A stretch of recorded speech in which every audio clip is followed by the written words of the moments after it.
Hello, I'm Angel. Todd. Welcome to Listen and Obey. Shema Yisrael, Yahuwah Eloheinu, Yahuwah Echad. Yahuwah is one, and Shema means listen, understand, and obey.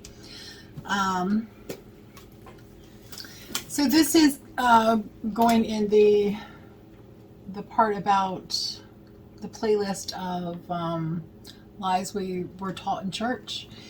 The church teaches that women are to shut up. They're not allowed to preach. Men can only preach. Women can do Sunday school.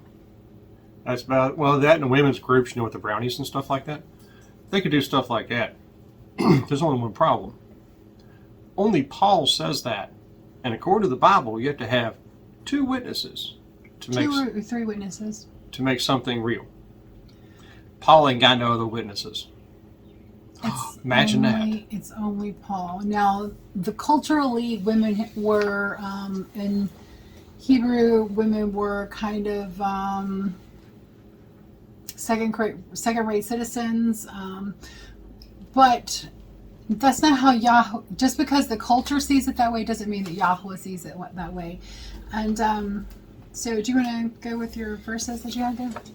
Yeah, so here's the Pauline doctrine that the church takes on here. So does the Catholic Church, but is there a difference? 1 Timothy chapter 2, 11 and 12. Let the woman learn in silence with all subjection. But I, not the Father, but I suffer not a woman to teach, no to usurp authority over the man, but to be in silence. Anyway. So that's Paul's opinion. Mm. He does not say, thus says Yahweh. He says, thus says Paul.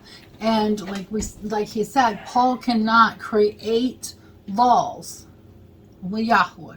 He's good at taking away the laws, but he can't create laws. So, let's start with some of the helpful stuff that Paul can use, or maybe not. Proverbs 31:26. She opens her mouth with wisdom, and the teaching of kindness is on her tongue.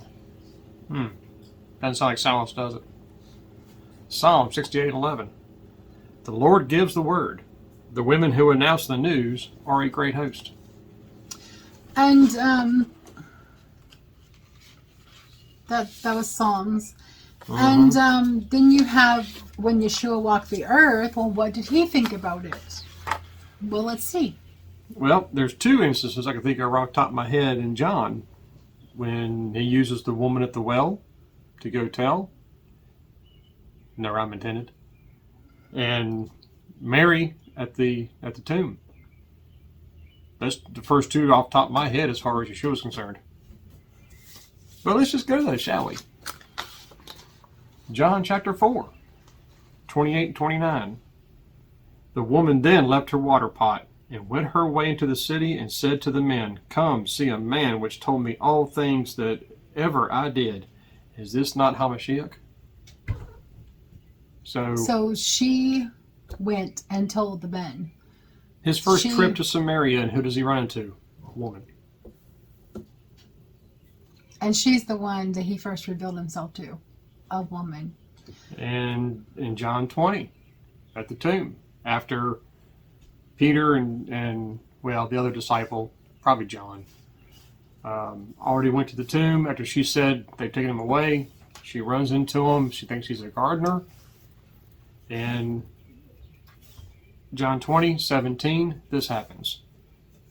Yahusha said unto her, Touch me not, for I am not yet ascended to my Father, but go to my brethren, and say unto them, I ascend unto my Father, and your Father, and to my Yah, and your Yah. Amen. So when he had arisen from the dead, what did he do? He told a woman first. Told Mary. And she was sent to tell the others. Oh, wait, is that teaching? Oops. So, and there are other examples in the Bible. There is Deborah, who was a judge over all of Israel. Book of Esther. The men wouldn't step up, so God used a woman. Ruth. He used a woman. which says that maybe God prefers a man, but if men won't step up, he will use a woman. And then you have Ruth, who was the queen, and it was through her actions that the whole of Yashrael was saved. The whole people was saved through her actions. And don't forget the father telling, Yeshua in the Old Testament, telling Abraham, you better listen to your wife. Shema your wife, Abraham. Apparently even he back then knew what a couch was. Just saying. Then you also have who was the one in John who initiated Yeshua's ministry. It was his mother. I like to have seen how that happened. I mean, did she grab him by the ear and say, it's your time to start doing stuff now? When the wine ran He said, out? what is that to me and you? But then she turned and said to the servants, whatever he says to you to do, do it. And so he told them to fill the water. And the master of ceremonies said what? So everybody else brings out the best wine first and serves the ordinary for second. But you save the best wine until now. And the best wine is Yeshua. So That's some good hooch. So I don't have anything else to add to you, sweetheart. No, except that Paul's malarkey when it comes to that. And we're not maligning Paul because he's not here to defend himself. No. All we can go by is what is attributed to him as his writing. And this cannot be backed up in the Torah. It cannot be backed up in the Torah. Or anywhere in the Bible. Anywhere. Or anywhere else in the Bible. There's no second witness. No. And for something to be true, you have to have 2 or 3 witnesses. One person can't say, oh, well, this is, So there's another instance. Paul talks about the head covering. And Oh, yeah. so that also does not have a second witness. So we'd love to hear what you think about it. Drop your comments below in the description. Please remember to keep it Yeshua-like, because if it's not, you'll get deleted and blocked.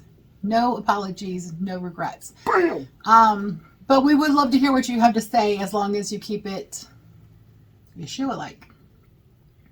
Thank you for joining us.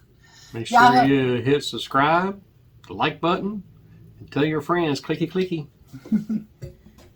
Yahweh bless you and keep you and give you shalom. Until next time, Yah bless.